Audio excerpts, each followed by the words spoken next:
Abra sua Bíblia na Epístola de Tiago. Tiago, irmão de Jesus. Epístola de Tiago, capítulo 1, verso 19. Diz assim, olha: sabeis estas coisas, meus amados irmãos. Todo homem, pois, seja pronto para ouvir. Guarde o verbo ouvir. Tardio para falar. Guarde o verbo falar. Tardio para se irar. Pronto para ouvir. Tardio para falar. Tardio para se irar. Aos Efésios, capítulo de número 4, no verso 25, Paulo diz: deixando a mentira, fale cada um a verdade. Deixando a mentira, fale cada um a verdade. No verso 26 ele diz: irai-vos e não pequeis. Ninguém pode impedir, certo? Impedir essa emoção chamada ira. Agora, o segredo está em como você lida com a ira. Irai-vos e não pequeis.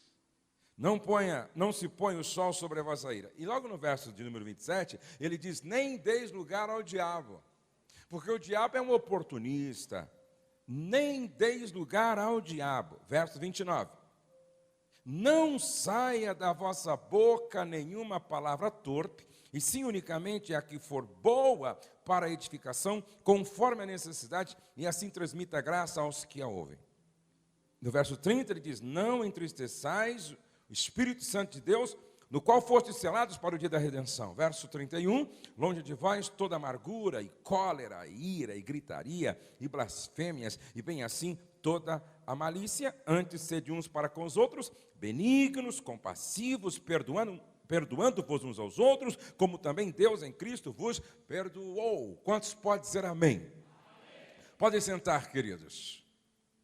Seria uma redundância se eu perguntasse: quantos querem um casamento pleno ou plenamente feliz? Todos nós. Alguém casou aqui para ser infeliz? Alguém casou aqui para construir na sua relação de casal um inferno? Não. Todos nós nos casamos pensando em ser feliz, em fazer da casa, ou em ter uma casa que seja uma extensão do céu. Porém, isto não é automático, é uma construção. Isso requer trabalho, isso requer dedicação, e começa pelo processo de comunicação. É interessante que a Bíblia diz em Provérbios 18 e 21, que a morte e a vida estão no poder da língua. E em Amós, capítulo 3, verso 3, diz: poderão, ou seja, porventura andarão dois juntos, se não estiverem de acordo? Andarão dois juntos, se não estiverem de acordo? Na Bíblia a mensagem diz assim, ó: será que duas pessoas andam de mãos dadas, se não estiverem indo para o mesmo lugar? Em Eclesiastes 4:9 diz assim: melhor é serem dois do que um, porque tem melhor paga do seu trabalho. Porque se um cair, o outro levanta o seu companheiro. Mas ai do que estiver só. Tem uma história que eu sempre compartilho com os casais, que eu acho no mínimo interessante. Um casal de velhinhos, eles estavam completando 50 anos de casados. Aí um jornalista, admirado com aquela história, resolveu fazer uma entrevista com o casal. Aí foi tomar um café com os dois. E tomando aquele café com os dois, que completavam 50 anos de casados, aí ele perguntou, o jornalista perguntou para ele: qual é um dos segredos para viver 50 anos de vida conjugal? Ele disse, é simples. Sabe aquela parte do pão? Quem já ouviu essa expressão bengala? Não é? Sabe aquela parte do pão, certo? Crocante, que é o bico do pão assim? É a parte que eu mais gosto. E toda manhã eu corto essa parte e dou para ela romanticamente. E ele disse, que lindo. Que lindo. Ok. E a senhora? Qual o segredo de 50 anos de vida conjugal? Ela disse, sabe essa parte do pão que ele está falando aí? Crocante, que ele gosta muito? É a parte que eu mais detesto do pão. E eu estou comendo isso há 50 anos. Eu pergunto, esse casal se comunicava bem, sim ou não? Não. Eu ministrei em uma igreja que depois do culto, eu e a Rose fomos jantar com aquele casal de pastores. A esposa quis conversar com a Rose à parte, enquanto eu jantava com o pastor, assim um pouco mais longe. E ela disse assim para a Rose, Rose, nós temos mais de 40 anos de casados. Quando nós morrermos, ou seja, quando eu morrer ou o meu marido morrer, os nossos filhos vão ter surpresas, muitas surpresas. Porque se nós estamos casados há 45 anos, há 45 anos que ele não fala comigo. Aí você diz, pastor, brigaram na lua de mel? Será que ele é mudo? Não, ele fala, e bem, ele é o pastor da igreja. O que ela estava querendo dizer é que nunca houve uma comunicação efetiva, nunca houve um diálogo efetivo, nunca houve intimidade na comunicação entre eles. Ou seja, tudo gira em torno do superficial. Ela não sabe se ele tem ou não propriedades. Ela não sabe qual é o valor que ele tem no banco depositado. Ela não sabe quanto ele ganha. Ela não sabe quais são suas dores. Ela não sabe quais são os seus dilemas, suas tentações. Ela não sabe absolutamente nada a respeito dele. Preste atenção, amados.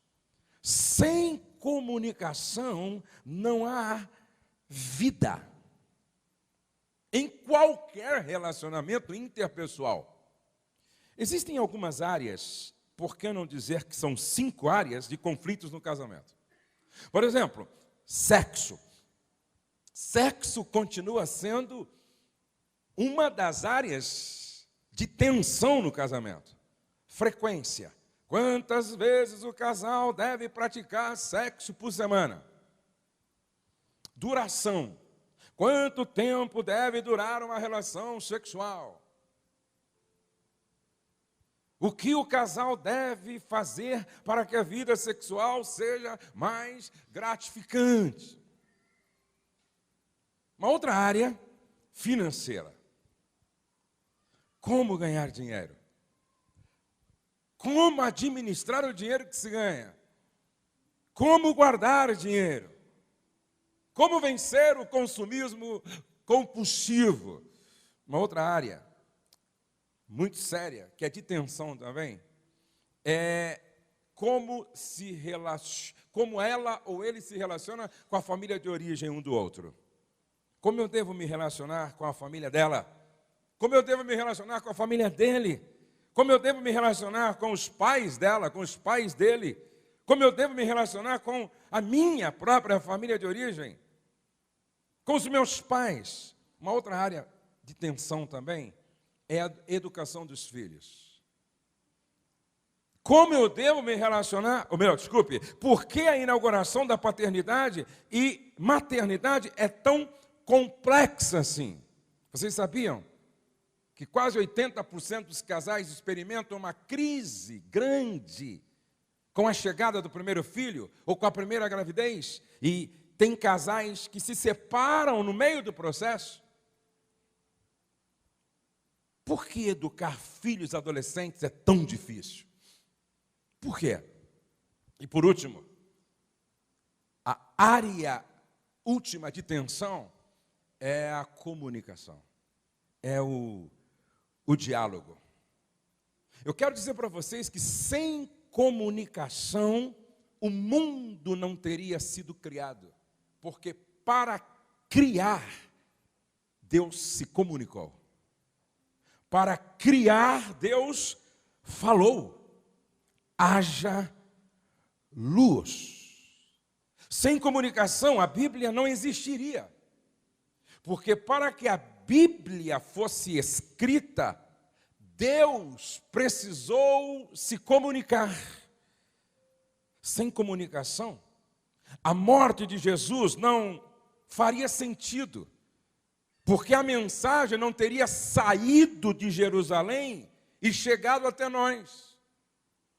Sem comunicação, os milagres de Jesus não teriam acontecido, porque todos os milagres aconteceram a partir de uma palavra, de uma comunicação.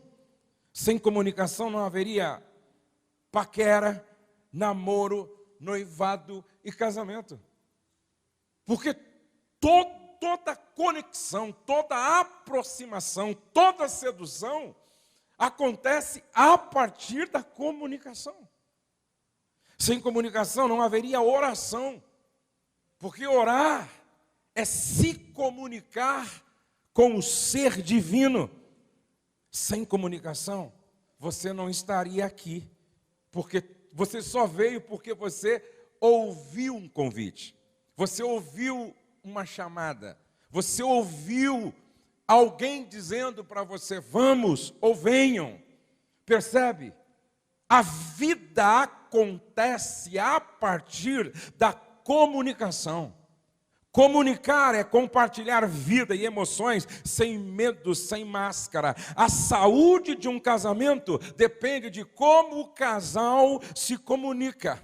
Agora, preste atenção, que o seu casamento é o resultado de como você e o seu cônjuge dialogam. Alguns sinais que revelam falha lá na sua comunicação em casa. Quando o silêncio é um sintoma de que o casamento está doente. Quando o silêncio é um sintoma de que o casamento está doente. Olha o que disse a grande escritora Teresa Maldonado no seu livro Casamento, Término e Reconstrução. Que ela fala da conspiração do silêncio. É quando o cônjuge que diz: entre nós nunca houve briga, mas também nunca houve intimidade. Já viu isso? Quando um casal chega para mim e diz assim: pastor, estamos casados há 10 anos e nunca brigamos. É porque vocês nunca se aproximaram ao ponto de se envolver realmente com o outro. Ou seja, entre vocês não há intimidade. A pessoa se retrai, se fecha, se cala, não ataca, nem é atacada, passa a viver na sombra do outro e se despersonalizando e se retirando da vida. Aí o casamento se cristaliza na conspiração do silêncio. Ele e ela já não têm mais o que conversar. Não brigam, não se odeiam, não se desentendem, mas também não se abraçam, não se amam, não se entendem. O escritor Augusto Cury diz que existem casais que vivem na mesma cama, mas não na mesma história. Casais que vivem na mesma cama, mas não na mesma história. Que dividem o mesmo ar, mas não os mesmos sonhos, são grupos estranhos. Não tiveram coragem de adentrar em camadas profundas um do outro, eles pecam na comunicação. Então o silêncio pode ser uma conspiração dentro dessa relação que não tem vida. Segundo sinal, quando se ouve o que o outro não diz. Isso é muito comum no casamento. Ouvir o que o outro não diz. Cuidado, porque nós filtramos aquilo que nós ouvimos a partir do nosso estado emocional. E é interessante que o nosso estado emocional não filtra apenas o que nós ouvimos, mas determina como nós enxergamos tudo. Porque eu enxergo a partir do meu estado emocional. Às vezes, o que eu estou vendo não é o real. Muitas vezes, o que eu estou ouvindo não é o que está sendo dito. É as minhas emoções que não estão bem. Agora, preste atenção. O outro sinal é quando não há espaço para as diferenças. Quando não há espaço para as diferenças. Nós somos diferentes em muitos aspectos. Nós temos personalidades diferentes. Nós temos temperamento diferente. Nós temos gostos diferentes. Nós temos percepção diferente. Muitas vezes eu e a Rose olhamos para a mesma coisa e enxergamos de forma diferente.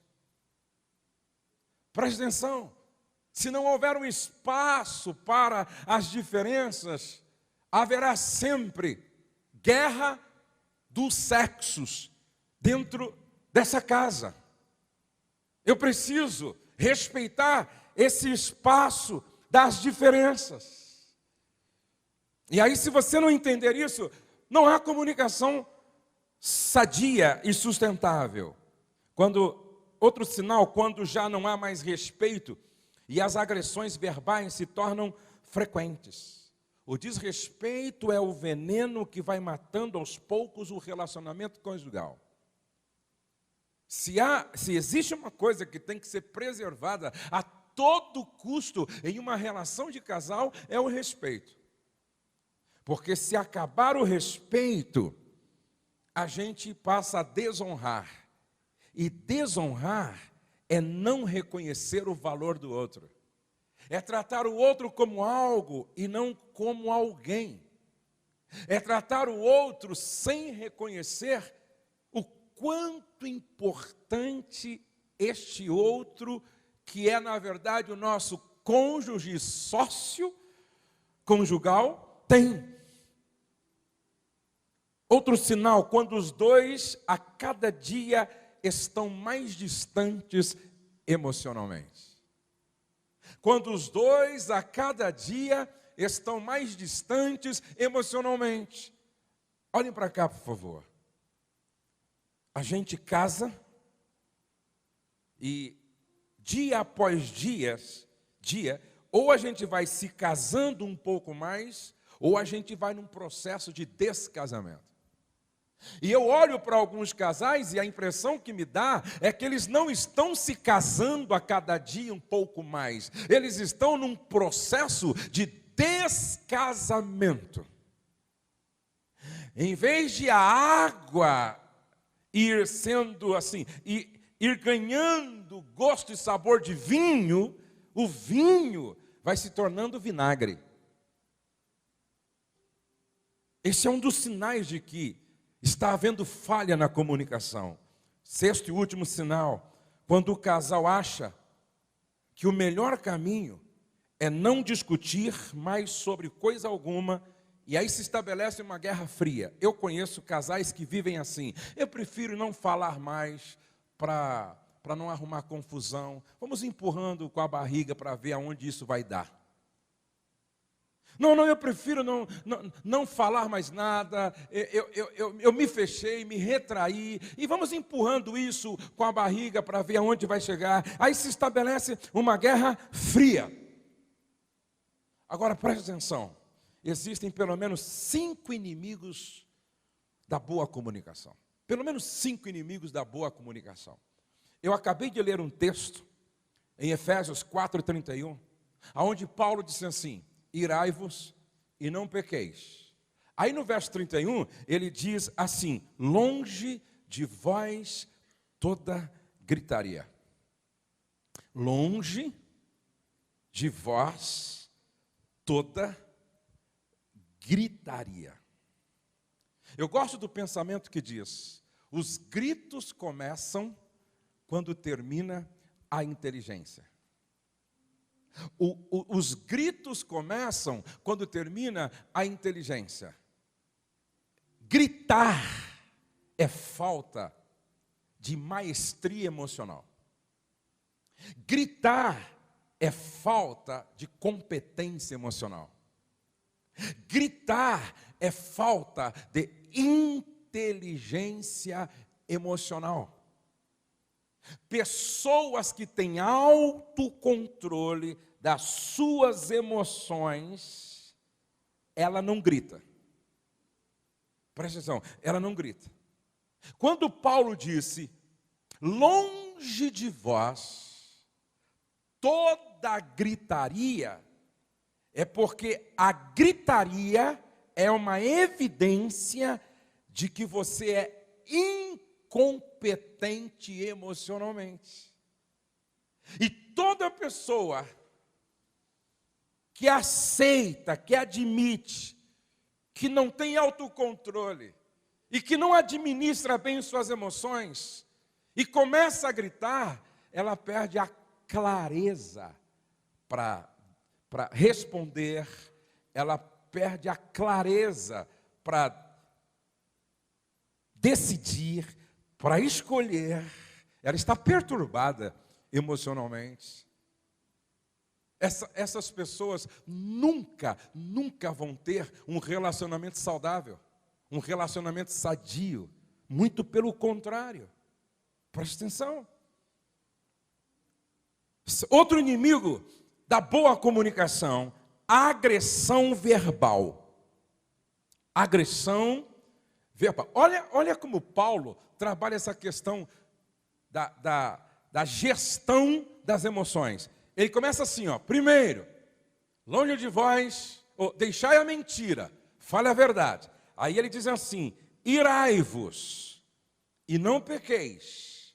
Você pode até ter um momento de tempestade emocional, mas tenha autocontrole.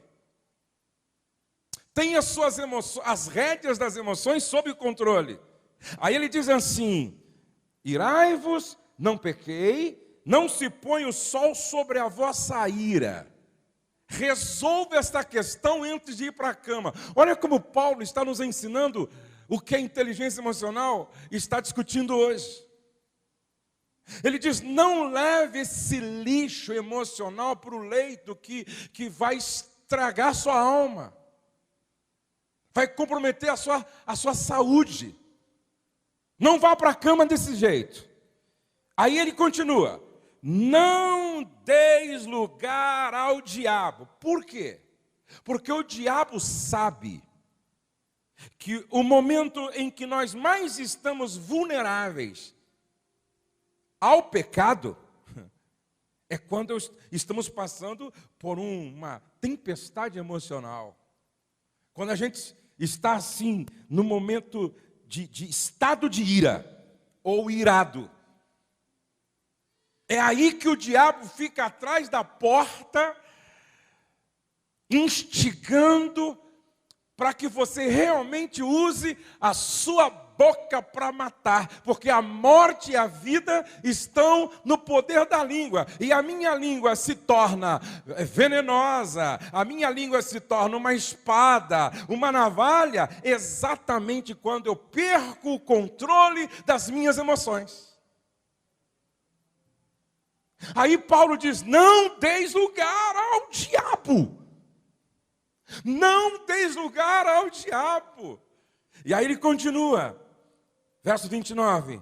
Não saia da vossa boca nenhuma palavra torpe, e sim, unicamente a que for boa para a edificação, conforme a necessidade, e assim transmita graça aos que ouvem.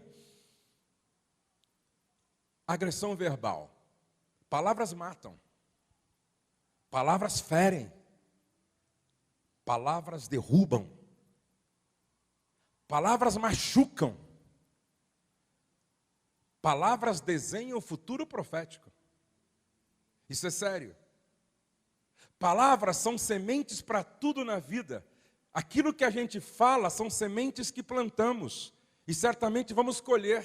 Por isso que a Bíblia diz que nós devemos tomar muito cuidado com aquilo que nós falamos, principalmente no momento da ira. Outro inimigo da boa comunicação, o mau humor. Pessoas mal-humoradas falham na comunicação. A gente precisa entender, e estava lendo sobre isso ainda hoje,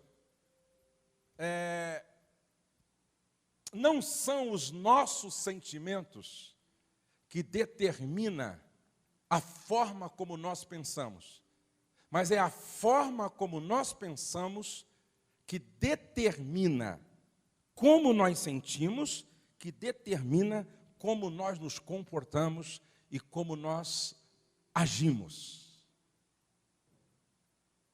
Hoje eu entendo o porquê que Paulo diz assim: modele sua forma de pensar a partir como Jesus pensava.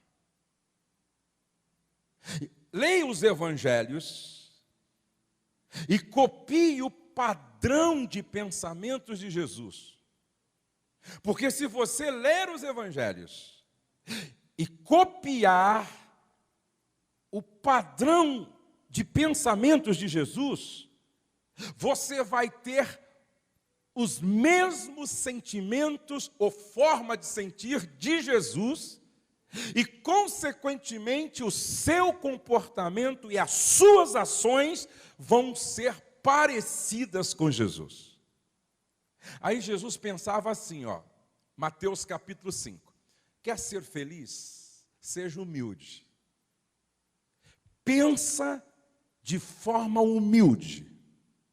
Quer ser feliz? Ele está falando de sentimento. Ele está falando de emoção. Quer ser feliz? Seja alguém que reconheça o erro, se arrependa e chore. Porque os que choram vão ser consolados pelo meu perdão, disse Jesus. Bem-aventurados que choram, porque eles vão ser consolados. E chora, arrependidos do pecado cometido, e virá o consolo de Deus através da sua manifestação da graça, através do perdão. Jesus dizia: quer ser feliz? Quer mudar sua forma de sentir? Seja manso. Ser manso é ser capaz de vencer o mal com golpes de bondade. É capaz de vencer a ira com um comportamento pacificador. Ser manso é ser capaz de, diante assim de um momento tenso, contar até 10, 20, 30 para dar uma resposta. E uma resposta não com base no que se está sentindo, mas com base em valores, com base em princípios. Jesus estava dizendo: quer ser feliz? Seja um pacificador, seja um construtor de pontes, seja um promotor de reconciliação. Jesus está dizendo, ou seja, Paulo, quando diz assim: olha, sejam meus imitadores, como eu imito Jesus. Em outras palavras, Paulo pegou o padrão de pensamento de Jesus, modelou sua forma de pensar, e agora ele tinha o mesmo sentimento e, consequentemente, um comportamento parecido, e agora ele diz assim para os discípulos: assim como eu modelei minha forma de pensar a partir como Jesus pensava, e por isso a minha forma de sentir foi parecida com a dele, e consequentemente a minha forma de se comportar e as minhas atitudes e ações, então me copiem. E se vocês querem me copiar, paguem o mal com o bem. Porque esta é uma forma inteligente de vencer a maldade com a bondade, porque ninguém vence maldade com maldade, ira com ira, ódio com ódio. A gente vence o ódio com amor, vence a ira com a calmaria que o Espírito Santo nos dá. Entende? Não adianta. Tua mulher grita, você grita mais alto. Ninguém vence a ira. Ninguém vence a ira com ira, gente. Ninguém vence o ódio com ódio. Por isso que o Paulo era emocionalmente um maestro. Ele dizia, vença o mal com golpes de bondade. E olha o que ele dizia. Se você fizer o bem para quem faz o mal para você, se você fizer o bem para quem faz mal para você, você está jogando brasas acesas na consciência desta pessoa, qualquer hora ela acorda. Qualquer hora ela vai ser despertada para a verdade, e essa verdade vai libertar essa pessoa. Agora preste atenção que o mau humor não tem nada a ver com representações externas. O mau humor tem a ver com representações internas. O seu mau humor, o meu mau humor, não tem nada a ver com o ambiente. Tem a ver com a nossa forma errada de pensar e de perceber as coisas. O grande problema, gente, é que se nós não mudarmos o nosso padrão de pensamento, à luz das Escrituras, a gente vai continuar acordando mal-humorado, passando o dia mal-humorado e dormindo mal-humorado. Sabe por quê? Porque o mal-humorado aceitou que o diabo colocasse nos seus olhos um óculos com as lentes do pessimismo. Doutor Pedro Calabres, um dos maiores estudiosos na área de mente, ele diz o seguinte: nós temos uma antena de captação mental. Nós temos uma antena de captação mental. E a nossa mente, bem provável por causa da queda, ela tem uma tendência natural de captar só o que é negativo. Só o que é negativo. E a gente precisa fazer um exercício, e essa recomendação a Bíblia já dava antes do Pedro Calabres. A gente precisa fazer um exercício para treinar nossa mente a captar mais o positivo do que o negativo. É por isso que quando você vai fazer um curso de coach, geralmente um dos exercícios que se dá é escrever 50 motivos para agradecer. Alguns cursos, 200 motivos para agradecer. Pedro Calabres ensina você todos os dias marcar 3 coisas que te aconteceram positivas para agradecer.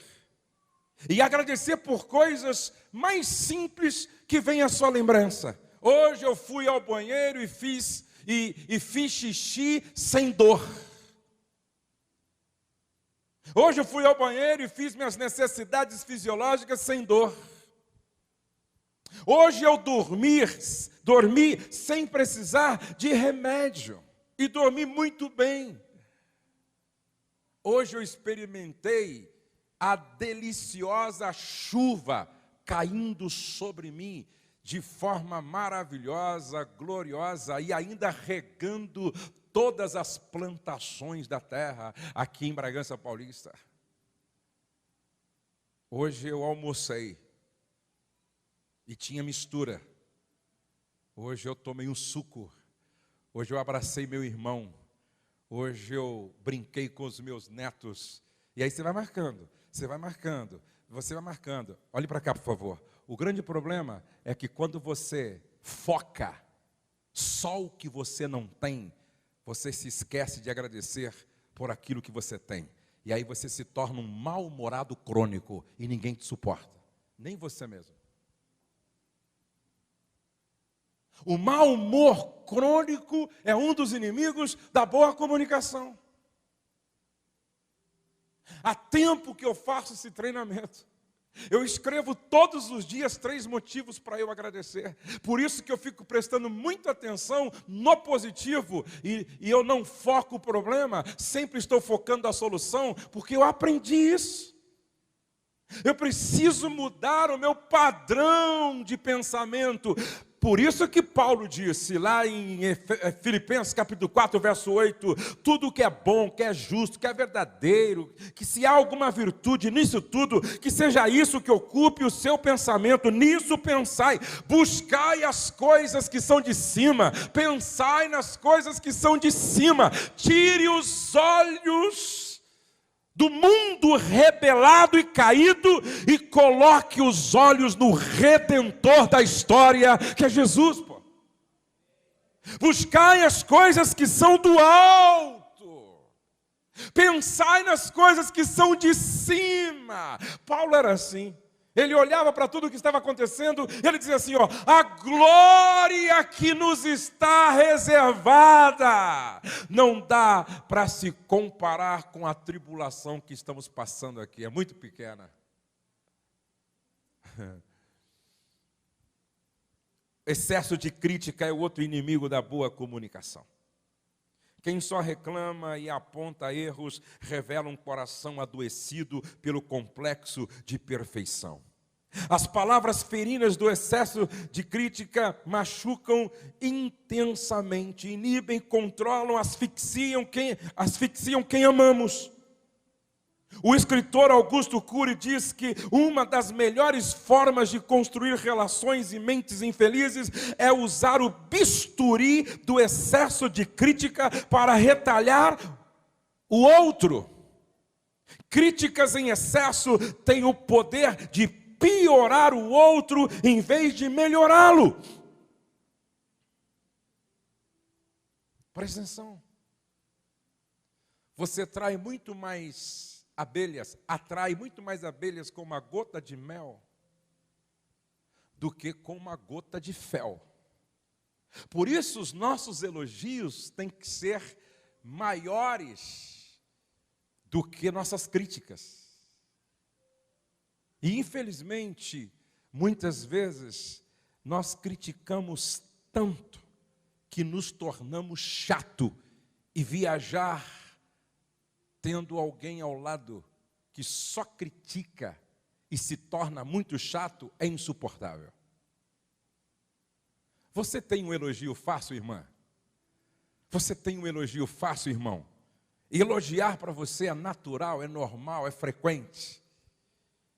A boa comunicação produz integração, conhecimento, desenvolvimento, revelação. 5 conselhos bíblicos para o casal se dar bem na comunicação. Primeiro, aprenda a ouvir se colocando no lugar do outro. Isso se chama empatia. Vocês sabiam que tudo que Deus colocou em nós como visão, audição, olfato, paladar, tato, tem a ver com empatia? Empatia tem a ver com o olhar.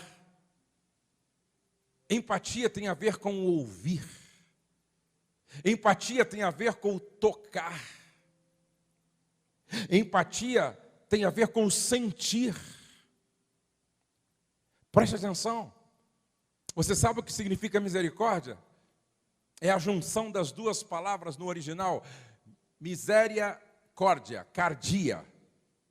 Misericórdia é colocar o coração na miséria do outro. Empatia é colocar o coração na dor do outro. Empatia é se colocar no lugar do outro para ver as coisas na sua perspectiva. Empatia é se colocar no lugar do outro para entender a partir do lugar do outro o que está acontecendo na mente dele, no coração dele. E talvez aqui é a área que mais nós pecamos. Eu gravei um vídeo e coloquei na internet. E eu acho que se você entender isso, você vai parar de sofrer muito. Se você entender isso, você vai deixar de sofrer muito. Pare de interpretar tudo e negativamente. Eu vou repetir. Pare de interpretar e comece a perguntar. Vou exemplificar. O marido disse para a esposa que chegaria exatamente às 7 horas da noite, porque era aniversário de casamento. Só que deu 18 horas, ou melhor, ele falou que entre 18 e 19 ele estaria em casa. Mas deu 18 horas, ele não chegou, 18h30 ele não chegou, 19 horas ele não chegou, 19h15 ela não chegou. Quando foi 19h30 ele chegou. Ele chegou, querida, desculpa aí, eu sei que estou um pouquinho atrasado, mas cheguei, vai ser lindo hoje. Todo homem é igual. Estou te esperando aqui faz 1h30, pronta. Você me prometeu que chegaria até às 19 horas, e eu pensei que você chegaria realmente às 18h30, 18 horas. Eu me aprontei preocupada com você, e agora você me deixou esperando aqui. Sabe de uma coisa? Até perdi a vontade de sair com você para jantar fora hoje, que é o nosso aniversário de casamento. Sabe de uma coisa? Todo homem é assim, só muda o endereço e o número do CPF. Isso é porque é dia do nosso casamento. Imagina se fosse um outro dia qualquer. E ele ficou ouvindo ela. E ele ficou ouvindo. E ele estava com as mãos para trás. Quando ela terminou de falar, ele disse: querida, sabe por que eu cheguei atrasado? Porque eu estava procurando esse presente para você. E eu queria te dar algo de muito valor e que eu sei que você gostaria. E como não tinha em tal lugar, eu fui no outro, como não tinha no outro, eu fui no outro e eu achei. Mandei embrulhar.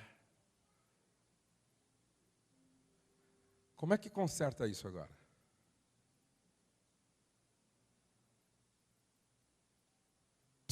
Como é que conserta isso agora? Não seria mais fácil, mais saudável, mais inteligente ela perguntar para ele: querido, por que você atrasou? O grande problema é que ela passou 1h30 com representações negativas, enfraquecedoras dentro dela. Com certeza ficou conversando com a mãe dele. Com certeza passou no bar para tomar uma cerveja com os amigos dele. Com certeza está fazendo alguma coisa que não deveria. Com certeza, e aí fica imaginando o pior de forma negativa. Agora, se ela tivesse ligado, se ela tivesse perguntado, ou se ela colocasse na cabeça dela algumas interpretações positivas, certamente o patrão, quem sabe, pediu para ele ficar um pouco até mais tarde. Será que ele não teve um problema para resolver na empresa? Será que ele não está no trânsito, no engarrafamento? Será que o carro não quebrou? Será que ele não teve algum problema para resolver no caminho? A sua forma de interpretar determina o seu estado, que vai determinar o seu comportamento, suas atitudes, suas respostas. Olhe para cá, por favor. Em vez de você ficar interpretando a carinha da sua sogra, por que você não pergunta para ela? Como é fácil ir para casa dizendo assim, não gostou da nossa visita. Não vou mais lá. Você viu a cara da tua mãe? 3 dias depois você fica sabendo que a mãe dele foi para o hospital porque estava com pedra no rim. Na verdade, a cara dela não era por sua causa, é por causa de uma dor insuportável, que ela nem te falou que estava doendo, já para não estragar a visita. Empatia é se colocar no lugar do outro, para entender o que está acontecendo com o outro, e muitas vezes, quem está precisando de nós é o outro, e não nós dele. Não é mais fácil perguntar? Eu tenho feito esse exercício. A Rose está aqui comigo e sabe. Eu estou fazendo esse exercício. Não interpreto nada. Você não viu a cara dela? Vi. Quem sabe ela estava doente. Quem sabe estava preocupada com outra coisa. Tem que fazer que nem o Cláudio Duarte. Cláudio Duarte, quando está ministrando, alguém se levanta no meio da palestra, sabe como ele interpreta? Está gostando tanto que foi lá fora chamar mais alguém.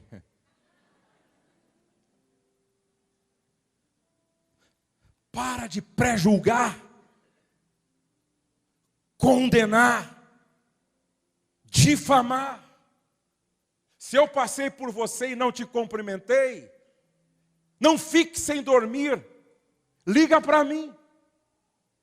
Se a tua mãe estava com uma cara estranha na visita, liga para ela. Mãe, a senhora estava assim com uma expressão facial meio assim diferente. Alguma coisa comigo? Não, minha filha, não é com você não. É que eu estava com muita dor. Ora por mim. Pergunta para a cunhada, pergunta para o cunhado, pergunta para o marido. É comigo, meu amor? Você está assim, é comigo? Não fica sem dormir, não pré-julgue, não interprete de forma negativa. Seja inteligente, seja sábio. Se vocês me entendem, eu digo amém. Vamos ficar de pé e vamos orar.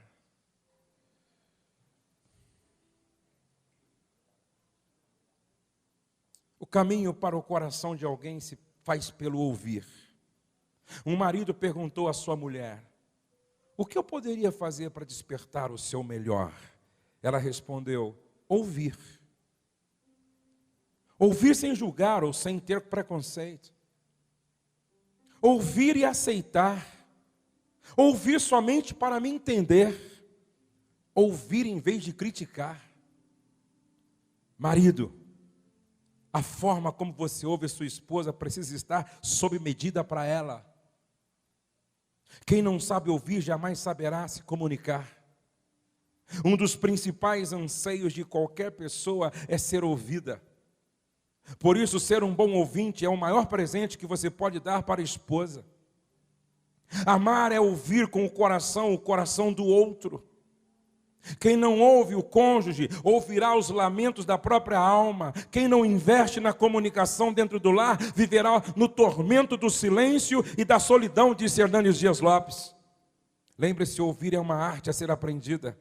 Ouvir é tentar entender os sentimentos do outro. Ouvir é prestar atenção ao que acontece com o outro. Ouvir é uma abertura ativa a quem está falando. Ouvir é buscar compreender antes de ser compreendido ou compreendida. Ouvir é valorizar o outro. Ouvir é deixar o outro falar tudo o que sente, sem interrupção, sem autodefesa. Um autor desconhecido escreveu um texto muito interessante. Quando lhe peço que me ouça, e você passa a me dar conselhos, não fez o que eu lhe pedi. Quando lhe peço que me ouça e você me diz que eu não deveria estar me sentindo assim, está atropelando os meus sentimentos. Quando eu lhe peço que me ouça e você imagina que precisa fazer algo para resolver meus problemas, faz-me fracassar, pois mais estranho que eu pareça. Portanto, por favor, ouça-me por alguns minutos e quando chegar a sua vez, prometo ouvir sem interrupções. Você sabe qual é o maior motivo pelo qual o consumidor troca de produto? Serviço ou fornecedor? Se você disse preço ou marca, ou mau atendimento, você errou longe. O principal motivo pelo qual um consumidor troca de fornecedor corresponde a mais de 70% dos casos, é falta de atenção. Coloque a mão no ombro da sua esposa. Coloque a mão na cintura do seu marido. Olha-se nos olhos um do outro e diga assim: eu te prometo que a partir de hoje vou te ouvir mais e melhor. Vou te ouvir mais e melhor. Vamos orar. Senhor, obrigado por essa noite de conselhos, de orientação, de instrução, de verdades libertadoras. Dá que cada casal compreenda que tudo passa pelo nosso sistema de comunicação. Que tudo passa pelo falar, pelo ouvir, pelo compreender. Que nós saibamos, Senhor, lidar com a nossa ira, com as nossas emoções. E que nós pratiquemos aquilo que a Tua palavra nos diz. Pronto para ouvir, tardio para falar, tardio para se irar. E que na nossa casa, na nossa família e no nosso casamento, o Teu nome seja glorificado em todo o nosso comportamento pautado pela Tua palavra. No nome de Jesus, eu peço que seja assim. Amém e amém. Então você vai dar um abraço agora de 3 minutos e você vai ajuntar gravetos para acender o fogo mais à noite aí, tá? Então vamos lá. É lógico que os casados, os namorados, só vai juntando gravetos só. Dê um abraço aí de 3 minutinhos aí e diga aí algumas palavras. Vamos lá, gente. Bem romântico aí, certo? Vamos lá. Olha pra mim, você já sabe. O que eu sinto por você não é segredo. Eu sei